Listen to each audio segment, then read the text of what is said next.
آپ تو مسلمان ہو ہی نہیں سکتے اسدالدین اویسی صاحب، آپ سے بڑا کوئی ظالم ہو ہی نہیں سکتا اسدالدین اویسی صاحب، آپ سے بڑا کوئی قاتل ہو ہی نہیں سکتا اسدالدین اویسی صاحب، آپ سے بڑا کوئی جھوٹا ہو ہی نہیں سکتا اسدالدین اویسی صاحب، آپ سے بڑا کوئی سود خور ہو ہی نہیں سکتا اسدالدین اویسی صاحب، آپ سے بڑا کوئی مسلمانوں کا دشمن ہو ہی نہیں سکتا اسدالدین اویسی صاحب، آپ ایک مسلمان کے نام پر دھبا رہ جاؤ گے اسدالدین اویسی صاحب، آپ ایک فرعون کی جیسا ایک تاریخ بن جاؤ گے اسدالدین اویسی صاحب۔ اس کے باوجود میں آپ کو 15 تاریخ تک موقع دے رہا ہوں، اگر ہمارا کام نہیں ہوگا نا اسدالدین اویسی صاحب، اللہ کی قسم کھا کر کہتا ہوں تم کو کل قیامت تک معاف نہیں کروں گا۔ لوگ کہتے ہیں نا کہ ایک بہاری سب پر بھاری، یہ بات یاد رکھنا اسدالدین اویسی صاحب، آپ سیمانچل میں آؤ گے نا اسدالدین اویسی صاحب، ووٹ مانگنے کے لیے آؤ گے نا، تو MIM بہار صدر اختر الایمان کے لیے جوتوں کا ہار لگا کر رکھوں گا، اور آپ کے لیے بھی جوتوں کا ہار لگا کر رکھوں گا اگر مجھے میرا حق نہیں ملے گا تو۔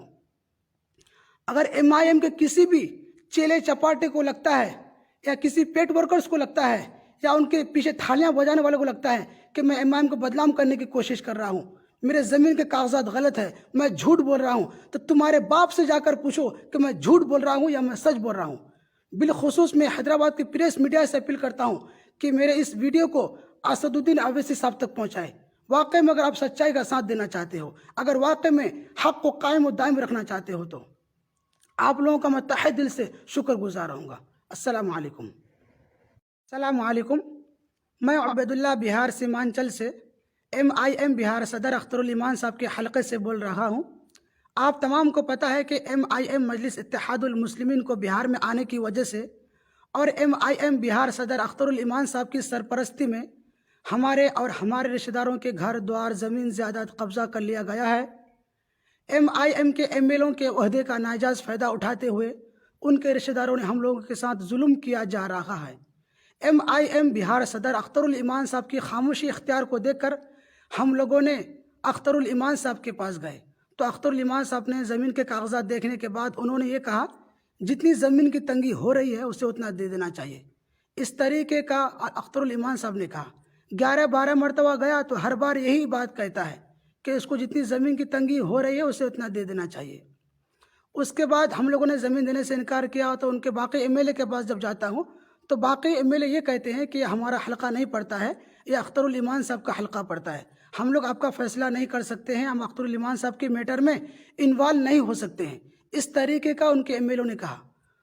تو اکبر الدین اویسی صاحب، اسدالدین اویسی صاحب، آپ لوگ بیان میں کہتے ہیں کہ چاہے ہندو ہو یا مسلمان ہو یا ٹوپی پہننے والا ہو یا تلک لگانے والا ہو، ہر کسی کے لیے دارالسلام کا راستہ کھلا ہے۔ تو میں بھی ایک مسلمان ہوں، میں بھی ایک ٹوپی پہننے والا ہوں، میں بھی ایک حافظ قرآن ہوں۔ ہمارے سماجی اور ہمارے پڑوسیوں کے کہنے پر ہم لوگوں نے حیدرآباد دارالسلام گیا، وہاں پر کوئی MLA کوئی نہیں تھا۔ جب دوسری بار گیا دارالسلام میں تو وہاں پر کوئی MLA تھا، انہوں نے کہا کہ یہ دارالسلام صرف حیدرآباد والوں کے لیے ہے اور باقی لوگوں کے لیے نہیں ہے، یہاں پر کوئی کام نہیں ہوتا ہے۔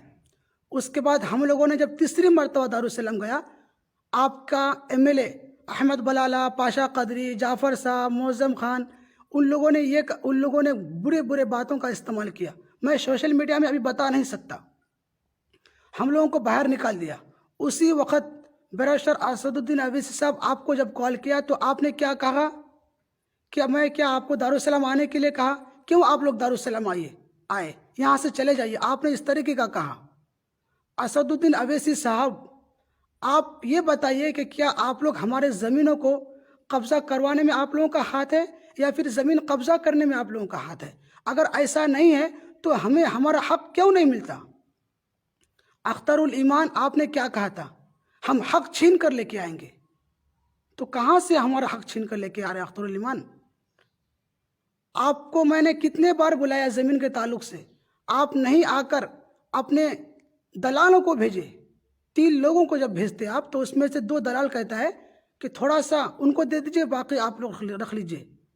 جیسا آپ جھوٹا ہے، آپ کا ماتحت کام کرنے والا بھی جھوٹا ہے۔ جیسا آپ دلال ہے اختر الایمان، ویسا آپ کا ماتحت کام کرنے والا بھی دلال ہے۔ اور اسدالدین اویسی صاحب، آپ نے سیمانچل میں آ کر کیا کہا تھا؟ ہم قیادت کو مضبوط کرنے کے لیے آئے ہیں، ہم انصاف دلانے کے لیے آئے ہیں، ہم آپ کا حق دلانے کے لیے آئے ہیں، غریبوں کی آواز بن کر آئے ہیں، انصاف دلانے کے لیے آئے ہیں۔ تو کہاں ملا انصاف ہمیں صاحب؟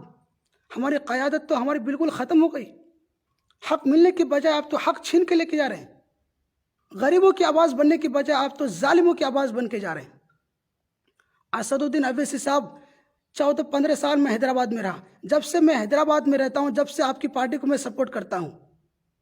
بہار الیکشن کے موقع پر میں نے اپنے 3 مدارس کے بچوں کا ان کی والد والدہ سے بات کر کے آپ کی پارٹی کو میں نے ووٹ ڈالنے لگایا. اپنے رشتہ داروں کو جمع کر کے 275 لوگوں کا لسٹ بنا کر کے اختر الایمان کو ووٹ ڈالنے لگایا. اس کے باوجود ہمارے ساتھ ظلم، ہمارے زمینوں کو قبضہ، ہمارے گھر داروں کو قبضہ.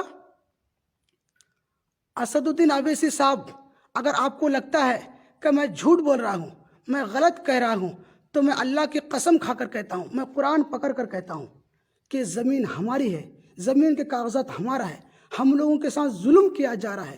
اسد الدین اویسی صاحب، اس کے باوجود اگر قرآن کے اوپر آپ کو یقین نہیں ہے، اگر آپ کو لگتا ہے کہ میں جھوٹ بول رہا ہوں، تو آپ سیمانچل میں کسی سے بھی پوچھ سکتے، آپ اپنے ایم ایل اے سے پوچھ سکتے. کوئی ایک بندہ کہہ دے گا کہ میں جھوٹا ہوں، میں جھوٹ بول رہا ہوں، تو اللہ کی قسم کھا کر کہتا ہوں اسد الدین اویسی صاحب، میں اپنا گردن کاٹ کر تمہارے سامنے رکھ دوں گا. اس کے باوجود اگر آپ فیصلہ نہیں کریں گے تو آپ تو مسلمان ہو ہی نہیں سکتے. اسد الدین اویسی صاحب، آپ سے بڑا کوئی ظالم ہو ہی نہیں سکتا. اسد الدین اویسی صاحب، آپ سے بڑا کوئی قاتل ہو ہی نہیں سکتا. اسد الدین اویسی صاحب، آپ سے بڑا کوئی جھوٹا ہو ہی نہیں سکتا. اسد الدین اویسی صاحب، آپ سے بڑا کوئی سود خور ہو ہی نہیں سکتا. اسد